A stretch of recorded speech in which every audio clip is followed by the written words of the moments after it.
Selamat malam, salam sejahtera untuk kita semua, dimanapun teman-teman, para sahabat, kawan-kawan berada. Malam ini saya mendapatkan tamu istimewa. Yang pertama ini saya sebutin Mas Broto. Kemudian yang kedua ini Mas Yusri. Beliau ini, Mas Yusri ini budayawan. Saya pikir karya-karyanya juga sesekali menjadi penyair. Di Malang, di Jawa Timur, karyanya juga beberapa kali masuk dalam festival yang bergengsi di Republik ini. Kemudian kalau Mas Broto ini seorang akademikus yang juga kebetulan alumni dari Brawijaya di Malang dan sekarang bertempat tinggal di kota para pemberontak kira-kira ya. Surabaya. Surabaya. Atau kota pahlawan gitu. Pemberontak terhadap ke Belanda itu penjajah. Nah, teman-teman semuanya, para penyimak dari Podcastro ini kita malam ini akan membicarakan tentang ini bahasa Jawa. Bahasa Jawa ini saya harus belajar baik ini kan. Urip iku urup. Ini kan berat sekali ini. Urip iku urup. Nah ini nanti apa sih yang dimaksud dengan urip itu urup? Hidup itu bisa bermakna, hidup itu bisa memberikan kehidupan bagi orang lain. Nah kebetulan Mas Broto ini sedang menulis sebuah buku, kumpulan atau catatan dalam perjalanan hidupnya. Nah, kalau saya sebutin itu, menulis itu kan persaksian atas kehidupan. Nah, ini sudah dilakukan oleh Mas Broto. Nah, nanti kita akan diskusikan itu, termasuk juga kita minta pandangan-pandangan atau hal-hal apa yang menurut Mas Yusri berkaitan dengan kehidupan, tentang urip itu urup. Cuman saya akan memulai dulu dari Mas Broto. Ini kira-kira apa yang dimaksud oleh Mas Broto itu tentang urip iku urup. Hidup itu menghidupi. Ini kan katanya Mas Broto ini kan sering hidup di dalam perjalanan. Monggo Mas, kira-kira seperti apa Mas? Ya, terima kasih. Assalamualaikum warahmatullahi wabarakatuh. Waalaikumsalam. Saya harus menyapa dulu. Di depan saya ini anak-anak muda yang sangat luar biasa.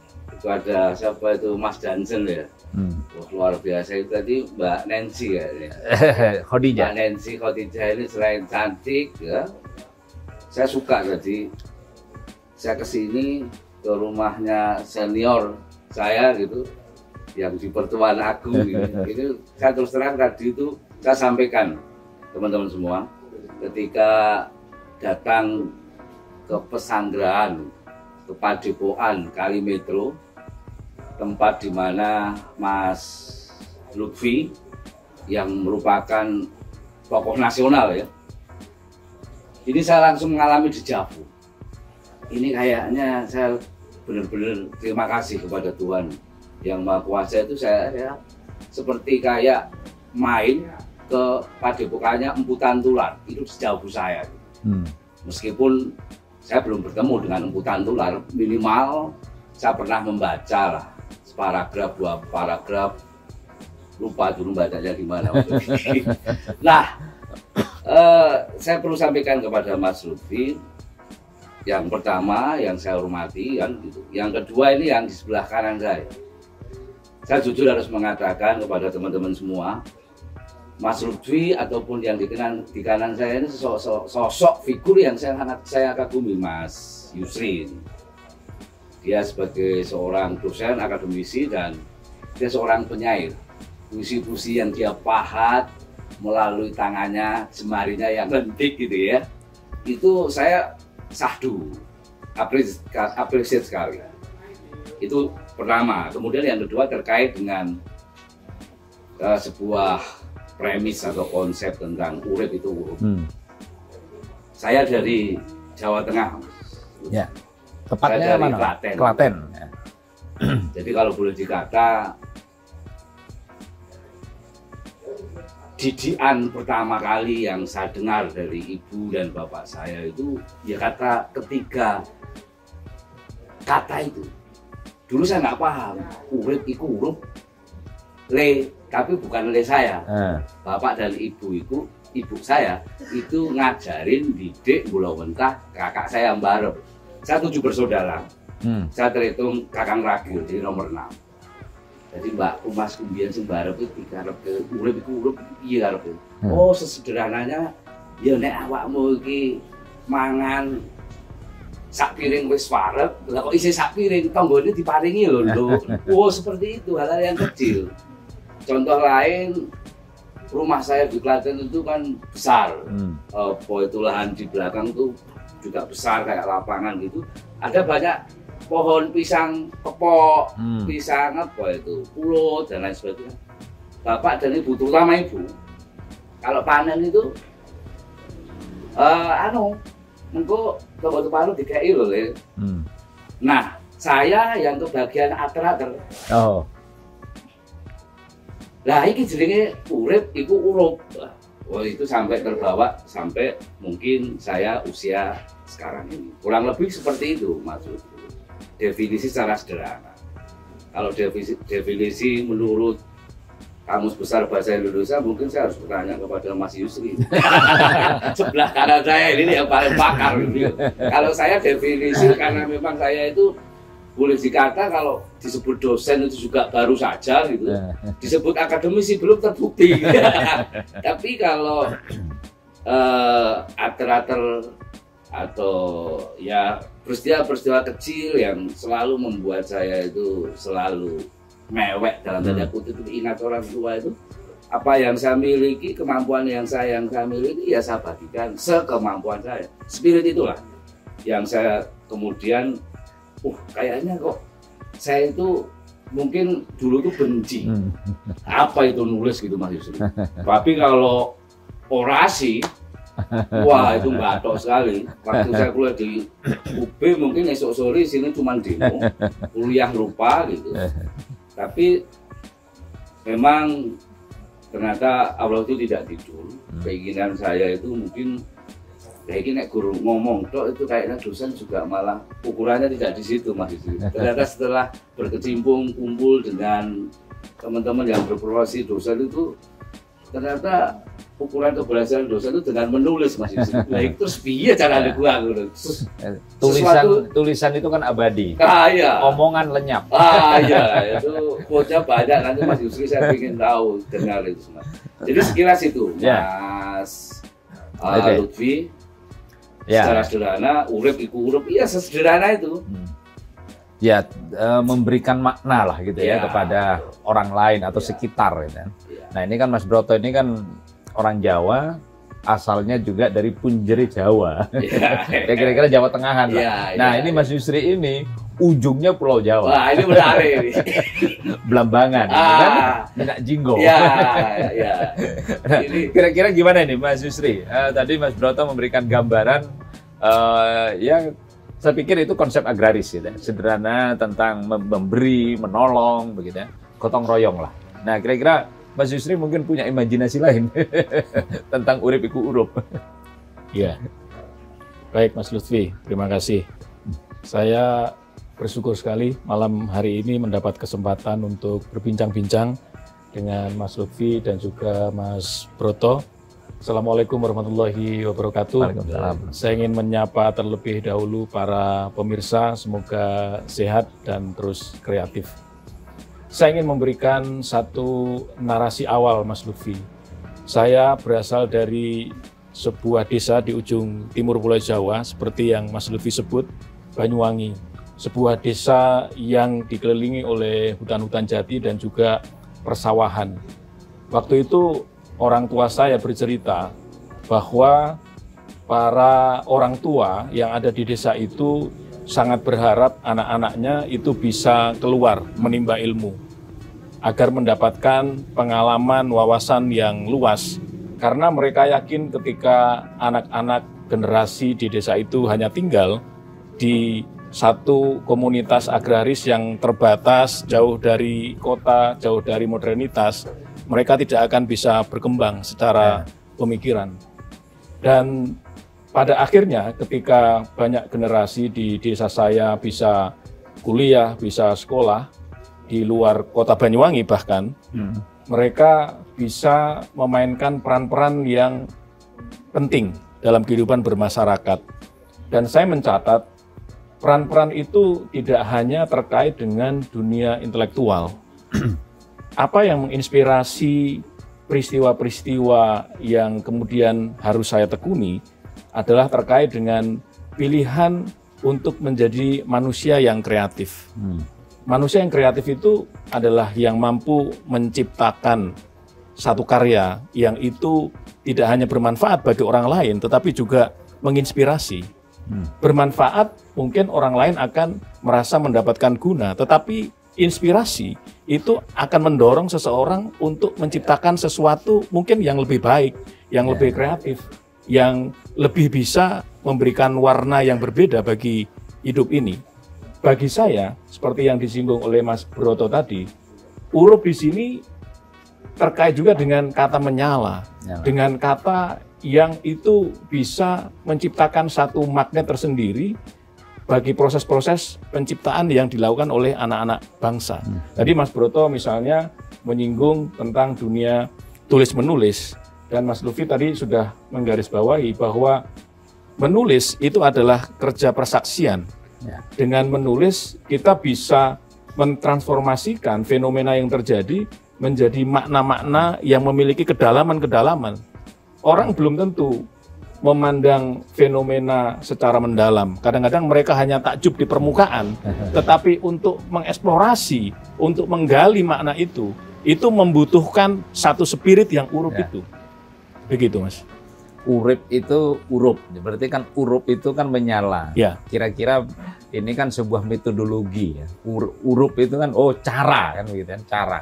Nah, kalau misalnya tadi Mas Yusri kan tadi saya membayangkan ini kan di sebuah desa. Terus kemudian itu jauh dari akses apapun. Lalu kayak Mas Broto, kayak Mas Yusri itu kemudian menempa ilmu. Ketika menempa ilmu, kemudian ada punya stock of knowledge yang melekat gitu. Nah, ketika dia menjalani kehidupan, contoh Mas Yusri ataupun Mas Broto, itu ada enggak pengaruh selain lingkungan tentu itu terhadap hal-hal yang berkaitan dengan ilahi misalnya. Ya. Orang kan percaya, ya udah kamu sekolah jauh ke sana atau keluarlah dari kampung atau merantau. Nah, karena biasanya orang Jawa itu kan wis trimo wis, ikhlas wis. Nah, dengan konsep itu kira-kira yang kemudian menginspiring itu tadi kira-kira gimana Mas Yusri? Iya. Saya pertama ingin mengatakan satu kumpulan kata Mas dalam masyarakat Jawa, nrimo ing pandum ya. Yang ini menurut saya sangat terkait sekali dengan dalam konsep keagamaan itu kan qanaah. Mau menerima apa yang Allah berikan kepada kita dengan rasa syukur yang mendalam ya. Tidak berusaha untuk ingin mencari sesuatu yang sangat berlebihan. Ini saya kira penting ya dalam kehidupan kita sehari-hari agar kita tidak melakukan perbuatan-perbuatan yang melawan hukum, yang mengambil hak orang lain begitu. Tetapi di dalam tradisi kreativitas, tradisi keilmuan, nrimo itu tidak cukup. Karena ketika orang ingin meningkatkan derajat keilmuannya, dia harus berusaha. Dia tidak boleh menerima begitu saja, dia harus berusaha. Kalau dalam peribahasa itu kan ada waktu dulu kan mencari ilmu sampai ke negeri Cina. Ini kan satu spirit yang sebenarnya harus diimplementasikan oleh generasi bangsa dan melakukan perpindahan dari satu tempat ke tempat lain untuk menuntut ilmu, untuk juga memperluas pengalaman. Ini menurut saya adalah keniscayaan. Saya kira selain pengetahuan Mas Lutfi yang di situ orang bisa berbicara, belajar tentang konsep, tentang teori. Bagi saya yang terpenting dalam kehidupan seorang itu adalah pengalaman. Jadi bagaimana pengetahuan itu juga dibumikan sedemikian rupa sehingga pengetahuan yang kata Ki Hajar Dewantara itu tidak akan lengkap ketika tidak dipraktekkan, tidak dilaksanakan. Nanti ilmu itu akan berada di Menara Gading, dia tidak membumi. Nah, pengalaman praktik di lapangan itu yang menurut saya penting. Ada ide, ada eksplorasi gagasan, tetapi tidak dikejuantahkan dalam tulisan seperti yang dilakukan oleh Mas Broto. Ya. Menurut saya itu menjadi satu hal yang tidak produktif, tidak kreatif gitu ya. Nah, Tidak tulisan bisa itu menjadi memberi bukti. inspirasi orang Betul, lain ya. betul. Orang lain kan pasti nanti akan membaca karya Mas Broto, dan dari karya-karya Mas Broto dengan bahasa yang renyah, memotret persoalan-persoalan yang mungkin orang lain menganggap itu simple, sederhana, tetapi ketika Mas Broto berusaha untuk memaknainya, itu akan sangat berarti menurut saya. Berarti kalau begitu Mas Yusri, konsep nerimo ing pandum itu kan ikhlas. Ikhlas. Ikhlas. Berarti di dalam ikhlas itu tidak pasif ya, Tidak aktif pasif. ya. Iya. Jadi ikhlas itu ada kata kerja ya. Iya. Ada perjuangan berarti Mas. Ada Broto. perjuangan. Sehingga Betul. dari manapun kita berada, gitu kan. Kalau kemudian kita masuk dalam ruang publik itu yang mempunyai keunggulan-keunggulan komparatif, nah maka alam pun akan mengamini. Iya. Kalau meskipun orang kan tadi misalnya kalaupun orangnya pinter dan seterusnya, tetapi kemudian dia tidak kreatif, ya alam pun tidak akan memihak. Kira-kira mungkin begitu. Ya, ya, betul. Tapi kalau begitu Mas Broto akan memilih gimana Mas? Menjelaskannya misalnya, biasanya nih akademisi nih, orang di kampus misalnya, udah anak-anak nilainya yang baik, biar IP-nya tidak nasakom. IP-nya harus summa cum laude misalnya. Apakah IP yang harus summa cum laude? Ataukah juga Mas Broto ketika berinteraksi dengan anak muda, dengan mahasiswa, itu juga akan mengajari bagaimana metodologi survival? Ya. Saya Ya. boleh ngomong ya? Iya, harus ngomong. Ya. Nah, ini menarik. Terkait dengan soal survival. Itu. Terus, ya bahasa Jawanya hidup-hidup, kalaupun saya malam ini tidak mengaku dosen juga salah ya. Karena faktanya ada beberapa mahasiswa yang kemudian masuk ke kelas dan saya kemudian jadi partner lah. Mungkin kalau disebut dosen itu kadang saya agak terbebani gitu. Teman Tapi lebih diskusi tepat fasilitator lah. Nah, terkait dengan survival tadi, menariknya kelas-kelas di mana saya menjadi pengajarnya atau fasilitator itu pasti kelas itu selalu penuh. Kayak mau beli gorengan bahkan antri.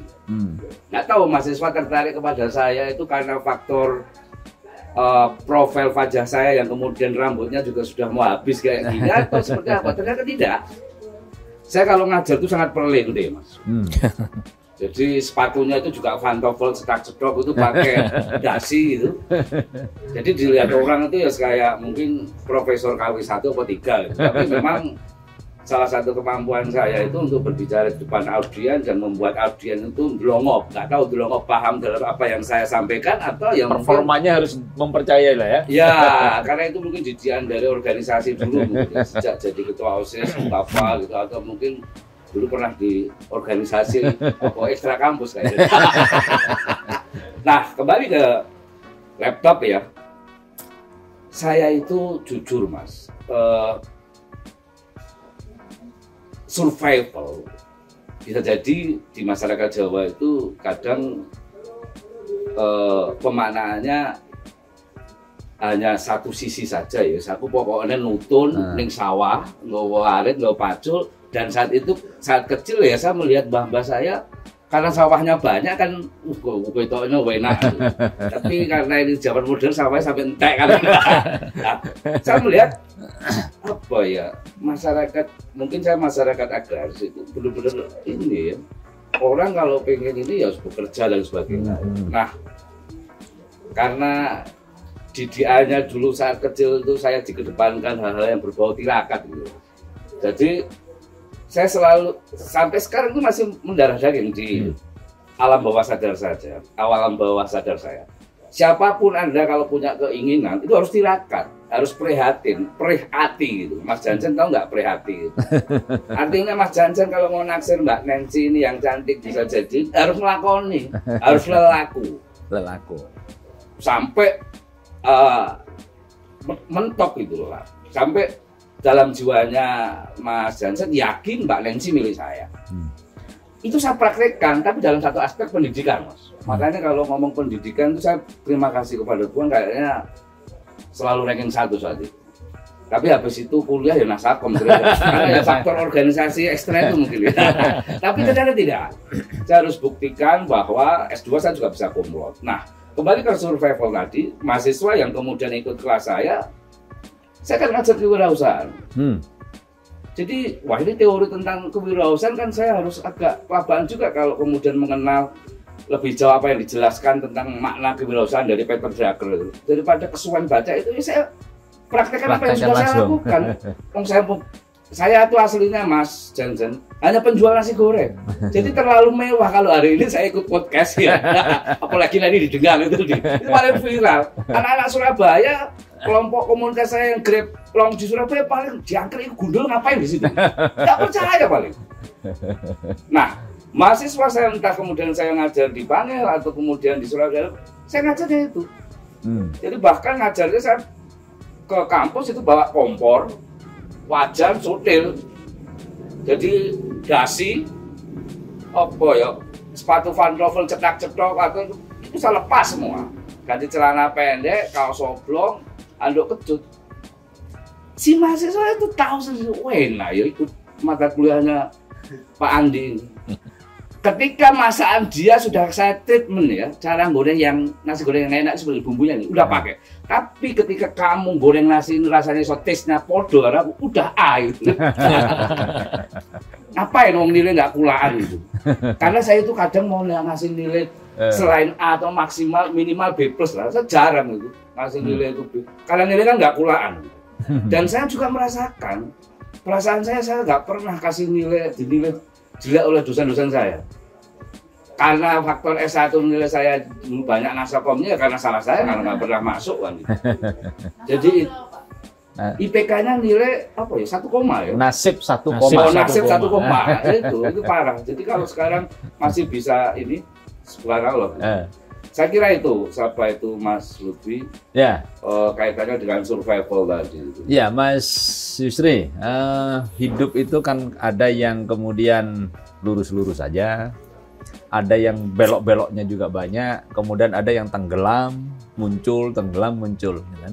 Nah, kira-kira dengan kondisi hari ini, kalau menurut Mas Yusri yang banyak berinteraksi dengan beragam orang, atau juga mungkin mahasiswa, atau mungkin juga pengalaman Mas Yusri, apa perlu hidup itu punya rute? Rutenya ditentukan duluan. Ya. Ada yang bilang hidup itu mengalir seperti air, Mas. Ya. Jadi mengikuti kemana arah berhembus, kemana seorang memang ingin menjalani hidup itu tanpa ada perencanaan sebelumnya. Saya kira itu pilihan ya, kalau ingin menjalani hidup secara mengalir. Tapi ada juga orang-orang yang sudah menentukan alur atau plot hidupnya.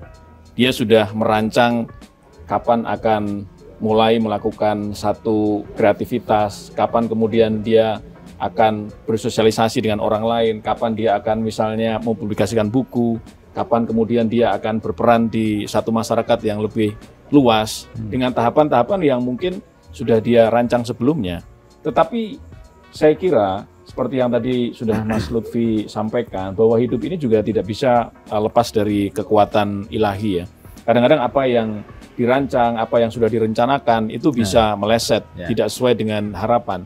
Dan pada titik itulah saya kira kekuatan jati diri seorang manusia itu akan diuji. Banyak orang yang gagal, banyak orang yang pada satu titik begitu berada di posisi paling bawah, tapi dia tetap kuat menjalani itu, kemudian bangkit kembali, dan kemudian sukses. Nah, saya melihat generasi milenial itu tantangannya adalah bagaimana mereka bisa tidak cengeng, bagaimana bisa tidak baperan. Iya, tidak baperan dan mereka memiliki determinasi ya. Determinasi itu adalah kekuatan untuk tetap bertahan dalam kondisi apapun. Kalau misalnya konjungtur hidupnya itu sedang di bawah, maka dia memiliki kekuatan untuk survive, untuk bertahan dan tetap meyakini bahwa pada satu titik itu dia akan sampai juga pada satu kesuksesan atau satu pencapaian yang mungkin dia tidak bayangkan sebelumnya. Mas Yusri itu berwarna nggak kira-kira hidupnya? Berwarna sekali. Berwarna sekali. Berwarna sekali. Kebayang nggak mau jadi penyair kemudian dikenal orang? Sekarang udah disebutin budayawan di Malang. Saya memang sejak kecil itu memiliki kecintaan terhadap karya sastra, Mas. Oh, okay. Saya sejak SD itu sudah menulis puisi. Dan orang pertama yang menentang itu adalah ayah saya sendiri.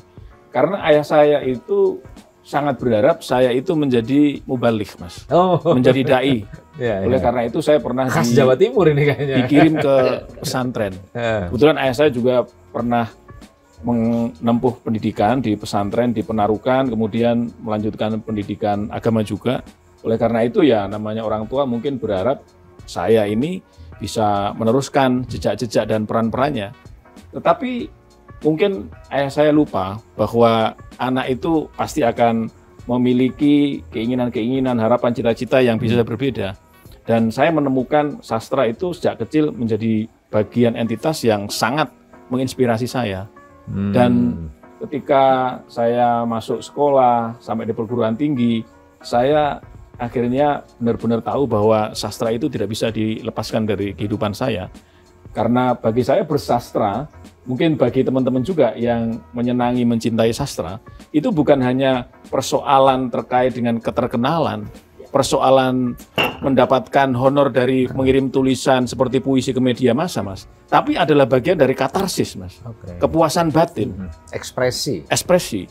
Kita bisa mendapatkan satu keutuhan sebagai manusia. Tak ternilai. Ya, tak ternilai, itu tidak bisa diukur dengan uang. Bagi saya, dikenal orang, populer dan seterusnya itu urusan belakang. Ya, orang Jawa bilang, ya jenang itu belakangan, Mas. Ya, jeneng dalam arti saya memahaminya sebagai satu proses untuk membentuk jati diri yang itu kuat, kokoh, kreatif. Kalau dalam dunia tulis menulis ya, jenang soal materi itu belakangan. Nah, persoalannya sekarang banyak generasi milenial barangkali yang ingin cepat mencapai kesuksesan secara instan.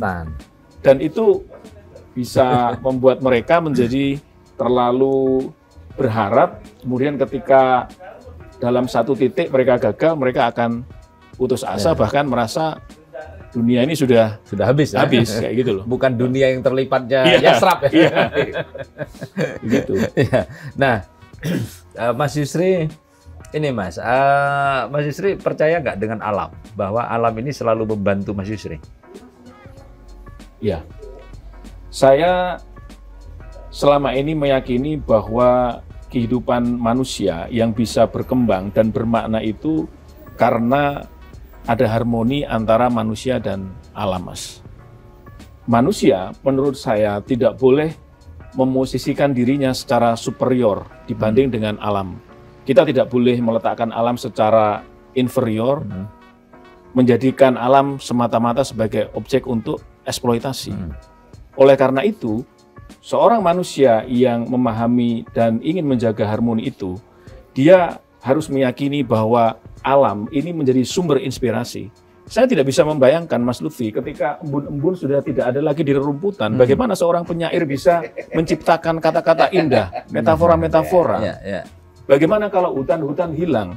Apakah kita akan masih bisa menggambarkan keindahan hutan-hutan tropis di dalam prosa-prosa, di dalam esai-esai yang indah? Nah, itu adalah bagian dari kesadaran bagaimana seorang manusia itu benar-benar harus meyakini bahwa alam itu ada di sana tidak semata-mata untuk dieksploitasi, untuk dibabat sedemikian rupa. Air juga begitu. Kejernihan air. Kita bisa datang misalnya Mas Lutfi di Ranukumbolo, saya datang ke sana setelah kasus itu terjadi, dan saya menemukan satu pengalaman masa kecil di mana saya melongok ke arah kolam yang jernih itu, kemudian saya bisa melihat dengan jernih wajah saya. Alam adalah bagian dari cermin kehidupan kita. Alam yang rusak mencerminkan manusia yang secara attitude, secara behavior sudah tidak lagi memiliki kepedulian terhadap alam, yang padahal alam itu menjadi guru yang terbaik satu. Yang kedua, bisa menjadi sumber inspirasi yang luar biasa. Begitu. Karena tanpa alam, manusia ini menurut saya bukan apa-apa. Sayangnya, dikotomi binari oposisi antara manusia dan alam itu akhir-akhir ini menurut saya sudah tidak lagi sesuai yang kita harapkan, begitu. Sering dipersepsikan berbeda bahkan ya. Betul. Alam dieksploitasi aja. Sehingga kalau sudah alam tereksploitasi, Mas, itu kunang-kunang tidak bisa lagi menari di atas putih-putih. Betul, Mas. Susah sudah cari kunang-kunang di Malang ini. Nah, terkait dengan itu Mas Lutfi, novelis dari Malang, Mbak Rana Indraswari Ibrahim, menulis novel yang berjudul Lemah Tanjung. Lemah Tanjung. Nah, di situ diceritakanlah ada seorang anak kecil yang ingin melihat kunang-kunang. Dia bertanya kepada ibunya, "Ibu, di mana aku bisa melihat kunang-kunang di sini?" Nah, si ibu ini bingung, gitu. Si ibu bingung di mana bisa melihat kunang-kunang. Akhirnya dia mengirim semacam surat pembaca gitu ya ke radio kalau dulu itu ya, kalau tidak salah. Nah, disitulah kemudian ada pendengar yang menjawab, "Kalau kamu ingin mengantarkan anakmu untuk melihat kunang-kunang, datanglah kamu ke Lemah Tanjung di hutan kota di Malang yang masih sangat natural dan di situ kunang-kunang akan kamu temukan karena kunang-kunang selalu berada di dalam satu lokasi geografis di mana air jernih itu ada di situ, Mas." Ya. Ketika kunang-kunang hilang atau capung-capung hilang, berarti air sudah tidak sehat ya. Tidak sehat lagi, gitu. Iya. Itu Lemah Tanjung di daerah Malang ya. Ya, Malang. Itu tahun 90-an lah itu. Ya. Kalau yang sekarang sudah tidak ada kayaknya Lemah Tanjungnya. Nah, Mas Broto ini hidupnya mungkin lebih berwarna lagi nih. Warnanya mungkin hitam, merah, kuning, hijau, Mas. Pelangi. Gimana? Pengalamannya gimana ini? Kok bisa kemudian sekolah, kemudian suka di mana duduk ngopi, nulis, terus kemudian tulisannya sekarang dikumpulkan? Ya mungkin ini saya terinspirasi sama Mas Yusri. Jadi kalau boleh compare itu saya melihat dari jauh apa yang dilakukan Mas Yusri. Terkait dengan tulisan. Tapi jangan jadi penyair. Wah ya, saya bukan makom di situ. Nah, terkait dengan warna kehidupan gitu ya. Saya itu nggak tahu, Mas Lutfi, Mas Yusri. Mungkin sejak yang saya ingat, saya itu sudah jualan ya. Sejak jualan SD. Maksudnya apa ini? Jualan es. Oh, berdagang ya. Berdagang. Jadi kalau melihat garis dari orang tua kan gitu loh. Ini bapak yang berdagang, ibu ini mungkin mbah-mbahnya dan sebagainya itu dalam tanda kutip sekarang mungkin disebut ya ini ya istilahnya pengarep desa lah, lurah atau demang dan lain sebagainya gitu. Jadi sejak kecil itu mungkin saya tidak familiar, tidak terbiasa kumpul dengan seusia saya. Justru malah ikut mbah atau ikut ini diajak ya cuman the base di pojok itu mendengarkan orang-orang karena mungkin ya istilahnya lingkungan lah seperti itu. Nah sebenarnya dari sejak SD sampai kemudian SMA itu kehidupan saya linear aja gitu. Ya mungkin dulu kalau anak SMA itu pokoknya kalau terima di SMP 1, SMA 1 itu SMA favorit dan sampai terbahak mimpi untuk bisa diterima. Saya kira Mas Yusri, Mas Lutfi bisa mengalami itu ya. Kalau di Banyumas, pokoknya di kabupaten gitu, pokoknya SMA 1, SMP 1 paling favorit. Dianggap favorit lah itu. Saya di Klaten, tapi saya karena di Klaten Utara ya, zaman itu lebih dekat ke Boyolali kan gitu. Ya diterima sekolahnya di SMA 1 Boyolali, SMP 1 Boyolali. Nah, yang mulai berwarna itu mungkin bisa jadi ya sejak kuliah bisa jadi. Terpengaruh oleh kawan-kawan di kuliah ya? Ya bisa jadi. Yang paling mempengaruhi saya ya organisasi OMEK itu tadi. Nah organisasi OMEK itu memang sudah saya kenali. Sejak dulu saya bergabung di UGM bersama para ini ya perwakilan dari sekolah begitu. Ini organisasi. Aku langsung pengen naksir itu. Nah ketika saya diterima PMDK di UB itu saya cari itu di Fakultas Pertanian mana saya mau ngelamar berdaftar. Nah setelah masuk di organisasi itu ternyata mungkin proses pencarian jati diri saya merasakan bahwa ini ilmunya HMI nggak cukup, saya harus keluar ya. Akhirnya nggak pernah di kampus, akhirnya ngetut roso itu tadi ya, belajar meneruskan sesuatu yang dulu mungkin sejak kecil itu sudah ada di. Nah dari situ Kayaknya Ya. dari kecil jangan berontak terus ya. Ya kayaknya kurang lebih gitu. Tapi memberontaknya itu untuk hal yang Berontak positif lah, ya, iya. positif. Untungnya itu positif. Nah, sampai kemudian apa itu? Hal yang kecil-kecil, termasuk tadi kita berbicara konteks apa tadi tentang alam. Alam, ya. Saya itu merasakan saudara tua saya itu tumbuhan itu, kucing, binatang, sapi, kebo itu saudara tua saya. Saya kalau melihat tumbuhan dan sebagainya, entah pagi, entah siang itu, saya ajak ngomong tuh. Kadang kalau melihat orang ini gila, tapi saya merasakan kenikmatan. Melihat gunung, lihat ini, ya mungkin itu. Membunuh itu kadang ya kayak kucing, kayak anjing bareng itu, ya hal-hal seperti itu. Nah, sejak kecil saya Diajari. ya balik lagi ke orang tua. Itu mati Gusti loh, nggak oleh. Ya segitu-gitu. Sing dididik mungkin Bayu aku guru nonton gitu. Asik juga. Nah, hingga hari ini mungkin itu yang alam bawah sadar itu yang kemudian sekarang muncul. Sehingga di kehidupan saya sekarang itu ya kadang habis ngajar, terus pernah ada sebuah kasus itu saya habis jadi pembicara, peserta saya itu kemudian datang ke Taman Bungkul. Bapak itu, saya di situ lagi goreng kentang gitu. Bapak itu persis kayak pemateri semalam, mana bisa mau di hotel bintang 5 ini. Jadi tapi nggak mungkin pemateri itu, tapi ya itu fakta. Nah, yang menarik lagi, saya habis ngajar perlintir berdasi, kemudian posisi saya rubah berganti jaket Grab online, ojol itu. Lah penumpangnya sampai tahu sendiri. Ya penumpangnya mahasiswa saya sendiri. Nah, dari situ bisa jadi ya susah untuk memahami, tapi dari situ saya asik gitu. Makanya dulu itu mungkin lah untungnya ini Mas. Orang tua saya itu nggak pernah mikir lesok nek gede dadiku tadi, nggak pernah. Jadi saya nggak terbawa ini, nggak terbawa harus mewujudkan sesuatu karena itu dengan orang tua. Sepenting rukun, nek ana apa-apa iki kurang adine Mbak Yuni dikeki yo segoro itu tok.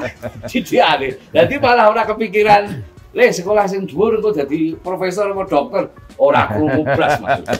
Tapi krunguku itu ya konteksnya iku nek kekurangan dikeki. Nek iki tanggane awakmu lak wis wareg pilih akeh.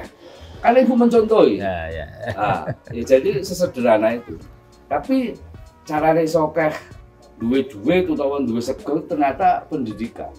Nah, kenapa saya itu hakul yakin bahwa saya sampai kepada sebuah pendidikan tertinggi itu karena ya saya merasa, nah itu sebuah kesadaran ya yang saya boleh.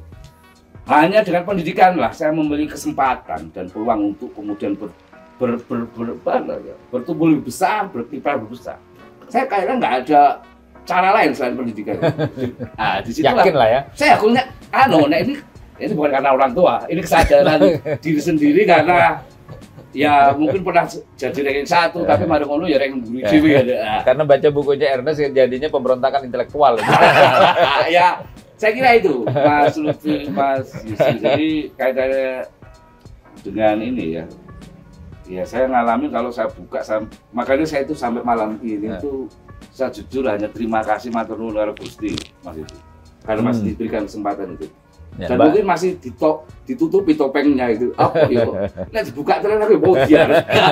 Karena parah gitu. Saya alami itu parah, tapi ternyata keparahan atau posisi saya saat itu sedang pulang ya, mencari jati diri itu maksudnya Tuhan itu benar. Oh gitu toh. Singkat kata kalau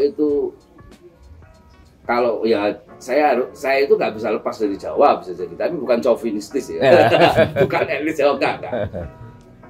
Dulu itu saya begitu untuk melepaskan rasa gumun, kagetan itu luar biasa, sambil gila. Saya itu kalau melihat keluarga besar aku gak gumun, tapi masuk kayak so tadi kayak ngono. Nah, saya jujur dalam konteks pencarian seperti itu tahun 2010 saya sudah terus gak ngumun lah kayak kaget. Jadi kadang itu bahkan gak sudah melampaui itu ya. Nek konteks pribadi ya, dadi apa itu gak begitu gitu. Meskipun bola-bola ya jos-jos kan gitu. Tapi ya gak greget, justru greget saya bagaimana melihat Jansen ini benar-benar menjadi seorang dokter. Habis itu nanti kuliah dokter ya Mas. Terus Mbak Nancy ini itu jadi profesor. Siapa tahu termotivasi Mas. Itu saya antusias. Lah soal Mas Broto jadi apa? Ya aku tetap ojek online nggak apa-apa. Itu jadi, nah kaitannya ini saya bisa sebarkan kalau ada berdasarkan verbal sebenarnya terbatas. Ya. Saya sampai aku yakin mewakafkan sisa hidup saya itu dengan tulis. Ya tulisan-tulisan ala seperti itu yang ya apa? Tulisan kemudian ya itu bukan komunitas atau layak kemudian dimuat di jurnal apalagi Scopus kuartil pertama gitu. Buang saja kan itu. Tapi rezim Scopus.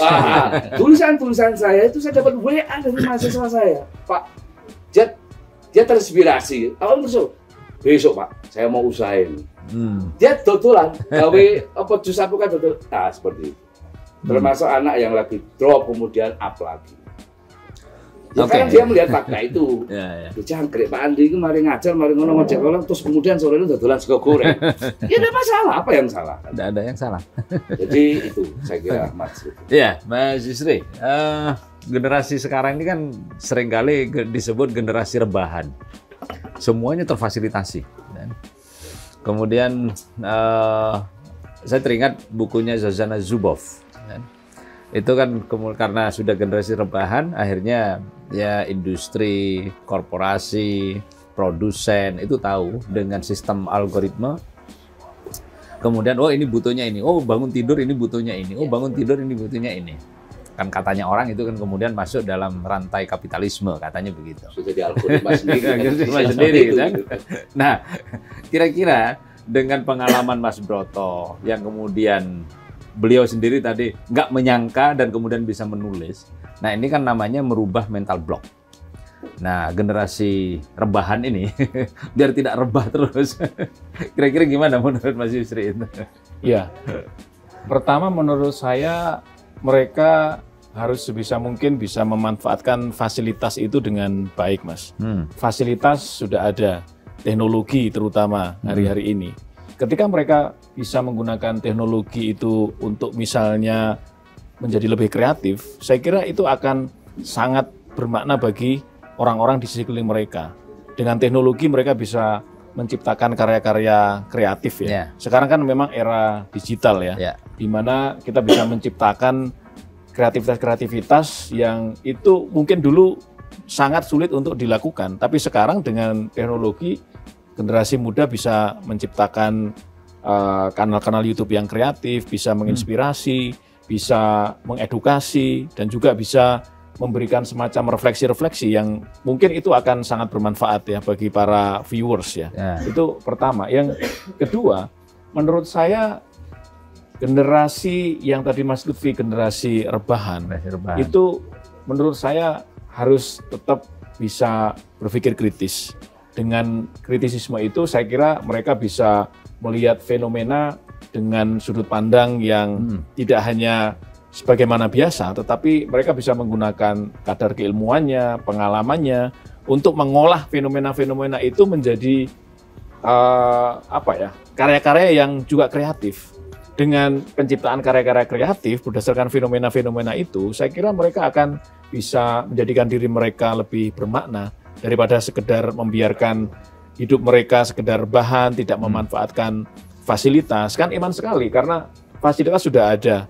Era sekarang mereka sangat mudah untuk mengakses berbagai informasi, memanfaatkan teknologi itu sangat mudah. Ya berbeda dengan era dulu ya, ketika teknologi belum sedemikian dahsyat seperti sekarang.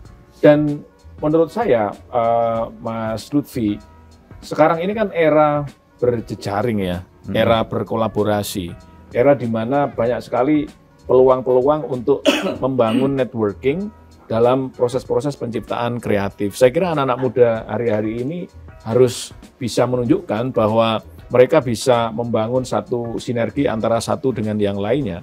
Dan pada konteks ini, saya kira meskipun mereka memanfaatkan teknologi, meskipun mereka memanfaatkan fasilitas-fasilitas yang itu diproduksi oleh kapitalis, mereka saya pikir tetap bisa menunjukkan daya kritisnya terhadap dominasi-dominasi, terhadap hegemoni-hegemoni, dengan tidak terus-menerus misalnya bergantung ya pada ciptaan-ciptaan para kapitalis yang itu menciptakan satu selera tunggal. Mereka bisa menciptakan hal-hal yang menurut saya itu lebih khas, yang itu bisa membuat generasi-generasi lainnya terinspirasi. Itu misalnya bisa kita lihat bagaimana generasi-generasi muda, mutakhir, itu mereka mengolah tradisi, mengolah lokalitas, ya, mengolah budaya Indonesia yang dipadukan dengan modernitas. Dan disitulah saya kira karya-karya hibrid itu akan memberikan inspirasi yang berbeda daripada sekedar ya mengikuti mainstream asing misalnya ya, mainstream kapitalis yang itu barangkali justru akan menggerus ya lokalitas tradisi yang kita miliki, gitu. Ya, ini kan sekarang kan anak-anak muda ini kan kadang ya sudah ngikuti apa adanya, begitu kan. Terus kemudian ada fenomena baru, Mas. Jadi anak-anak itu kan sekarang ya sudahlah karena fasilitasnya semua ada, ya sudahlah begini akhirnya kan mengurangi daya juang, mengurangi spirit untuk fighter. Ya.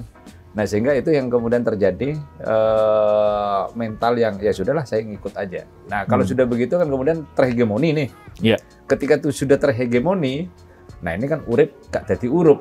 Iya. Betul. Iya kan? Iya. Nah betul.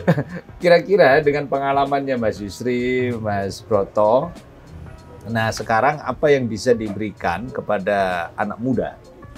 Karena bagaimanapun juga anak muda ini kan sumber mata air. Nah, ini ya, saya harus ya waktunya masih. Saya tinggal 2 menit ya Mas. Nah, ini menarik Mas. Saya pada suatu ketika ikut training tentang mindset, terutama tentang growth mindset. Saya kenapa itu training mahal dan tabungan ngojek saya itu saya pakai untuk bayar itu. Nah, di dalam saya mempelajari mindset itu trainernya dari Singapura itu. Jadi ada pembagian bahwa lingkungan kita atau mungkin kalau saya bercermin tentang kepada diri saya sendiri. Kalau flashback itu antara fixed mindset sama growth mindset. Nah, ini fixed mindset itu mindset yang tetap. Di dalamnya perlu ada ya berupa perilaku yang kemudian menjadikan seseorang itu ya gak mau bertumbuh, bahkan stuck dan dia melihat kesuksesan orang lain cenderung susah. Tapi kalau Mas Jansen susah, itu senang. Ya, itu karakter dari fixed mindset. Nah, karakter daripada growth mindset ini berbeda, balikan dari itu. Jadi ini gimana? Apa itu? Nilaimu kok jelek? Dan saya terus terang secara ini ya, saya ke growth mindset. Saya suka seperti itu sehingga di keluarga besar saya pun, ketika mungkinkah itu ponakan, saudara dan sebagainya, itu keluarga besar. Ketika kemudian dia berbicara negatif di keluarga besar itu, langsung saya cut. Udah biarkan aja dia berproses. Bahasanya mobil rusak dandani, sepeda rusak dandani. Ngapain lo kemarin? Bahkan satu statement ini kebiasaan dan saya sering dengar. Gitu aja gak mampu Jansen. Oh itu salah satu aplikasi daripada fixed mindset itu. Ya. Jadi mungkin saya jadi ingat iya. Bisa jadi lingkungan saya sehari-hari itu banyak fixed mindset. Bahkan pendidikan ini yang saya ikuti gitu ya, itu banyak fixed mindset. Sehingga itu kemudian karena ini saya tercerahkan ketika ikut training itu saya pakai di kampus saya. Karena di kampus saya itu ya kursinya bagus-bagus Mas Yo ini. Duduk, wah. Jadi akhirnya dulu yang saya kan mendidik, jadi Mas Yo masuk kelas itu harus duduk paling depan. Kebiasaan kita kan nggak bisa, duduk paling belakang Mas Jansen. Tapi di kelas saya anak-anak sudah ada kesadaran di paling depan. Karena sudah pasti dapat nilai A dari Pak Andi. Yang kedua, saya membebaskan kepala dia gitu. Melakukan salah atau dia salah ngomong ngejarkan ya. Bahkan spontan di kelas saya itu ya itu meja kursi buang dulu, taruh pinggir, kita kayak tahlilan. Jadi saya ingin menyampaikan fakta di kelas saya bahwa mereka itu bisa menjumpai sesuatu yang nggak masuk akal, nggak make sense. Dosen-dosen lainnya kan tetap ya runtut, ngapain? Katanya dosen kan punya bebas, aku Mungkin disukai di kampus itu ya sudah, suruh keluar aku ya keluar kan, dodolan meneh, sego goreng kan. Nah, saya melihat ternyata di lingkungan kita kecil-kecil, bahkan nggak usah keluar di keluarga. Makanya kalau di rumput itu, di rumah saya tinggal, kata-kata negatif itu Hilang. haram, Hilang. hilang gitu. Jadi ya jarno. Jadi kalau sama anak, nggak boleh nak, begitu ya? Nggak boleh.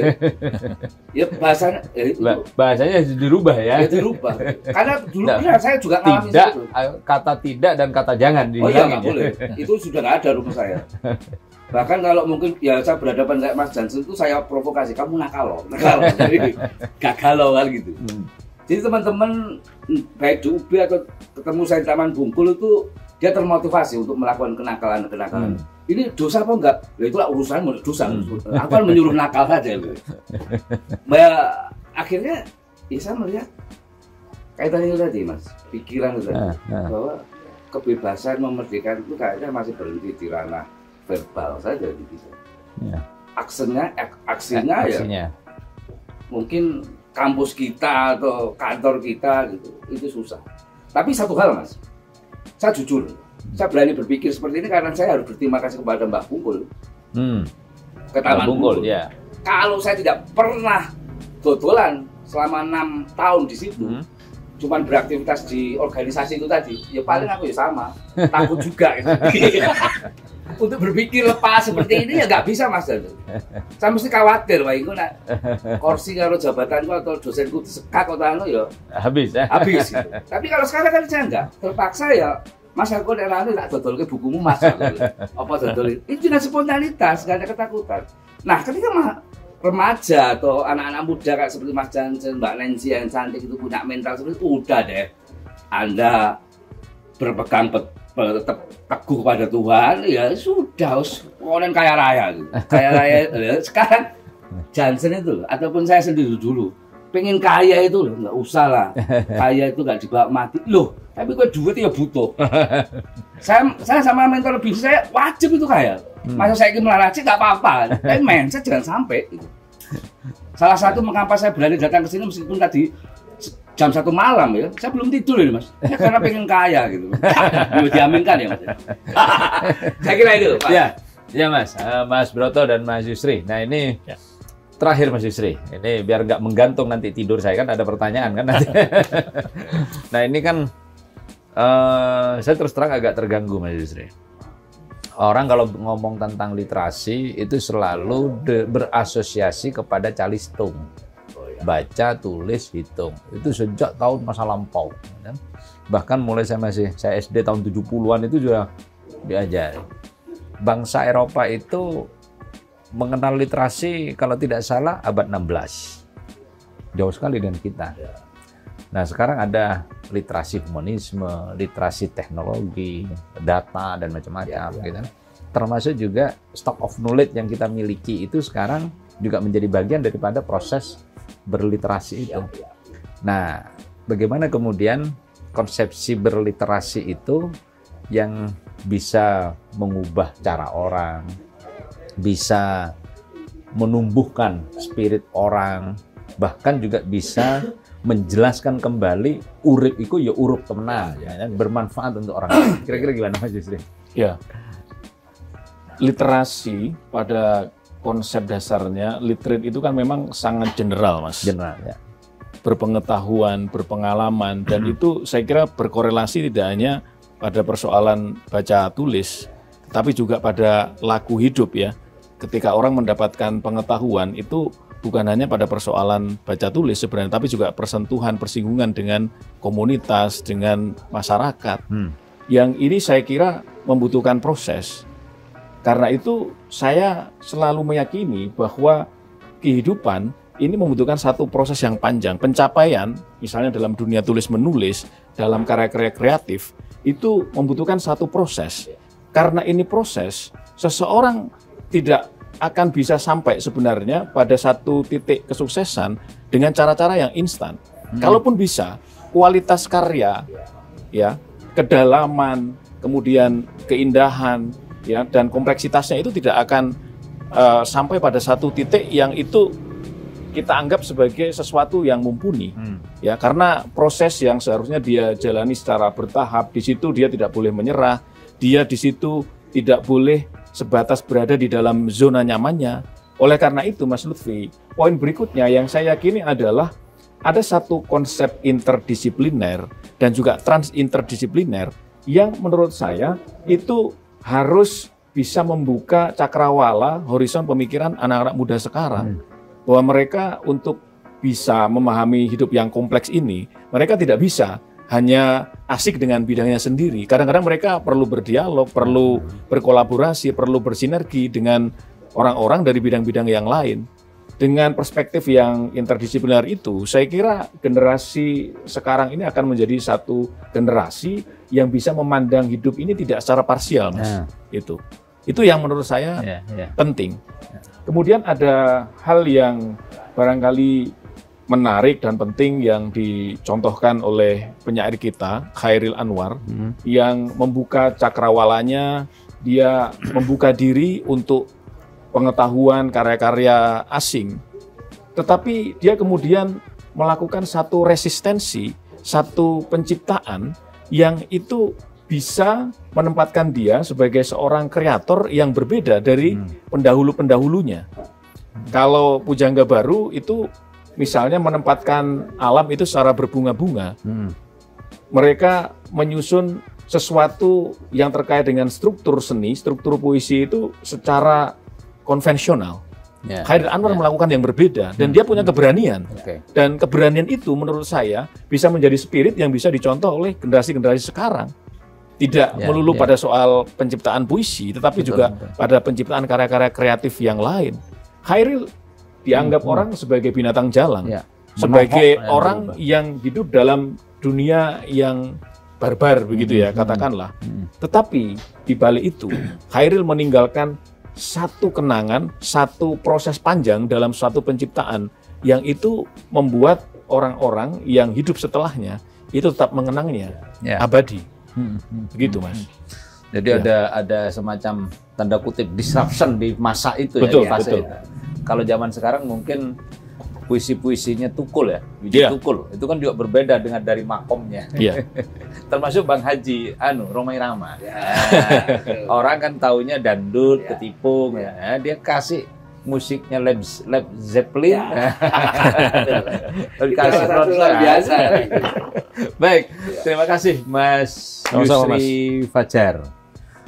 Beliau ini di Universitas Brawijaya Malang sebagai akademikus yang juga banyak disebut sebagai penyair dan budayawan di Malang, bahkan di Jawa Timur, bahkan sudah menasional nama-namanya.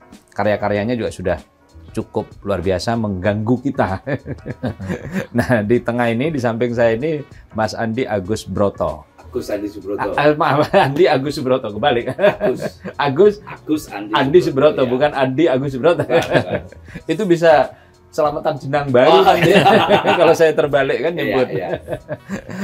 Beliau ini sengaja karena sedang studi doktoral ya di kampus Brawijaya, lalu kemudian kami undang di sini di Podcastro ini berbincang-bincang dengan Mas Yusri di malam hari ini. Terima kasih Mas Broto. Sedikit untuk pesan sukses selalu untuk mahasiswa saya ya di kampus ITB Yadika Pasuruan. Artinya teman-teman mahasiswa di Bangil khususnya dan Pasuruan umumnya, Anda itu bisa untuk menjadi sesuatu yang lebih besar dari apa yang Anda miliki alami hari ini. Terbukti dosen Anda, bukan dosen ya benar dosen, tapi fasilitator Anda di kelas itu bisa, dan Anda juga bisa. Saya kira itu. Terima kasih. Terima kasih Mas Broto, Mas Yusri. Sampai ketemu di Podcastro yang akan datang. Terima kasih.